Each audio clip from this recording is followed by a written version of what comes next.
Hi friends, welcome to my channel చిన్నారి కథలు. Friends, అందరూ ఎలా ఉన్నారు? బాగున్నారా? నేను కూడా చాలా బాగున్నాను ఫ్రెండ్స్. మీరు కూడా చాలా చాలా బాగుండాలి. ఫ్రెండ్స్, చిన్న రిక్వెస్ట్, ఫస్ట్ టైం మా ఛానల్ చూస్తున్నట్టయితే ప్లీజ్ ఒక లైక్ చేసి వీడియో చూడండి ఫ్రెండ్స్. మీరు చేసే ఒక్క లైక్ మా ఛానల్కి ఎంతో ఎంతో ముందుకెళ్ళడానికి. ఫ్రెండ్స్, ఈరోజు మొదటి రాత్రి చెప్పిన కథ శిష్యునకు ఓడిపోయిన గురువు అనే కథ చెప్పుకుందాం. నూతన దంపతులకు జరిగిన శోభనం ఏర్పాట్లో పెదరాజకుమారి చంపకగంధి గదికి చేరుకున్నది. అప్పటికే మంత్రి కుమారుడు కుశాగ్ర బుద్ధి గదిలో నిద్ర అభినయిస్తున్నాడు. చంపకగంధి కుశాగ్ర బుద్ధిని లేపే సాహసం చేయలేకపోయింది. వీణ వాయించింది, పాటలు పాడింది, కానీ మంత్రి కుమారుడు లేవలేదు. ఆవేదన పడింది. సమయోచిత జ్ఞానశూన్యుడు బతికేదని చచ్చేం అని ఆవేశంతో నరకబోయింది. అది నెరిగి కుశాగ్ర బుద్ధి లేచి కూర్చున్నాడు. ఎంతసేపు అయింది మద్దరాలా అని అడిగాడు. అయ్యయ్యో, పెద్దలు నిర్ణయించిన శుభగడియలు మించిపోయాయి. సుఖభోగాలకు ఇంకా ఎన్ని రోజులు లేవు కదా, కనుక కినుక చెందక నిదానంగా ఆలోచించు. ఈ రాత్రి గడవడానికి నీకొక కథ చెప్తాను, వినవే అని కథ చెప్పడం ప్రారంభించాడు. మగువ ధర్మపురి సామ్రాజ్య ప్రభువు ధర్మనందుడు శత్రువులచే ఓడించబడి అడవుల పాలయ్యాడు. ఆయనకు 2 కుమారులు విద్య అభ్యసించడానికి వయసు గలవారయ్యారు. వారిని ఆ ప్రాంతాల్లో గల పరమేశ్వర శాస్త్రికి తన బిడ్డలకు విద్యాబుద్ధులు నేర్పమని అప్పచెప్పాడు. ఆ గురువు పెద్దవానికి కర్షక విద్య, చిన్నవానికి మంత్ర విద్య నేర్పాడు. విద్యాభ్యాసం కాలం పూర్తవడంతో రాజు తన కుమారుని తీసుకొని వెళ్ళడానికి వచ్చాడు. చిన్న కుమారుని సూచనతో పెద్ద కుమారుని ఇంకా శుశ్రూష చేయమని అక్కడే ఉంచివేసి చిన్న కొడుకుని తన వెంట తీసుకువెళ్ళాడు. చిన్నవాడు తల్లిదండ్రుల దరిద్ర బాధను చూచి తట్టుకోలేకపోయాడు. తాను కోడి రూపం ధరించి తనను తీసుకువెళ్ళి కుక్కుట ప్రియుడైన ఆ దేశపు రాజు కమ్మి ఆ సొమ్ముతో కాలం గడపమన్నాడు. తాను త్వరలో తిరిగి వచ్చేస్తానన్నాడు. రాజు ఆ ప్రకారం ఆ కోడిని కుక్కటప్రియ మహారాజుకి విక్రయించాడు.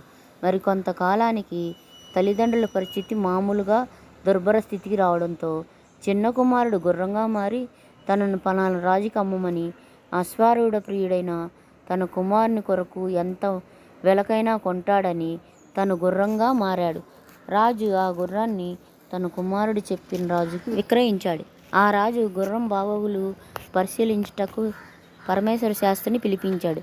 ఆయన పరిశీలించి శిష్యుణ్ణి గుర్తుపట్టాడు. రాజా, ఇది శీఘ్రగమనం గల అశ్వం, క్షణాల్లో లోకాన్ని చుట్టి రాగల గుర్రం. దీనిని మీ కుమారుడు అదుపు చేయలేడు. దాన్ని నాకిస్తే అదుపులో పెట్టి అప్పగిస్తానన్నాడు. సరే అని ఆ రాజు ఆ గుర్రాన్ని పరమేశ్వర శాస్త్రికి అప్పగించాడు. ఆ శాస్త్రి ఆ గుర్రాన్ని తీసుకువెళ్తూ ఓ మురదగుంటలో నీరు తాగించబోయాడు. రాజకుమారుడు అక్కడ గల చచ్చిన దున్నలో ప్రవేశించాడు. అప్పుడు దానిని తోలిదీయడానికి దానిని తెచ్చిన తలారులు పారిపోయారు. రాజకుమారుడు దున్నను విడిచి చెరువులోని చేపలో కలిసిపోయాడు.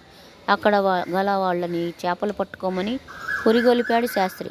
అది గమనించిన రాకుమారుడు చిలకగా మారి రివున ఎగిరి కోటలోని రాకుమారి ఒడిలో చేరాడు. ఆమె దానిని నవరత్నాల పంజరంలో ఉంచింది. శాస్త్రి రాజు వద్దకు వచ్చి తన చిలక ఎగిరి వచ్చి అంతఃపురంలో రాజకుమారి తన చిలకని తనకివ్వాల్సిందిగా కోరాడు. రాజు రాజకుమారికి చిలకనివ్వమని కబురు పంపాడు. రాకుమారి ఇవ్వకు, మెడవిరిచి నేలపైన విసిరికొట్టు, ఆ తదుపరి జరిగే వింతను చూడు అని చిలక రూపంలో ఉన్న రాకుమారుడు హెచ్చరించాడు. ఆ ప్రకారంగా ఆమె చిలక మెడ విరిచి నేలకేసి కొట్టింది. రాకుమారుడు ఆమె కంఠంలో ఉన్న ముత్యాల హారంలో ప్రవేశించాడు. దానిని అడిగాడు శాస్త్రి. దానిని నేలకేసి కొట్టింది. ఆ ముత్యాలు పురుగులుగా మారిపోయాయి. శాస్త్రి కోడి రూపంలో ధరించి పురుగుల్ని ఆరగించబోయాడు. శిష్యుడు మార్జాలంలా మారి కోడిగా ఉన్న గురువుని కంఠాన్ని పట్టుకున్నాడు.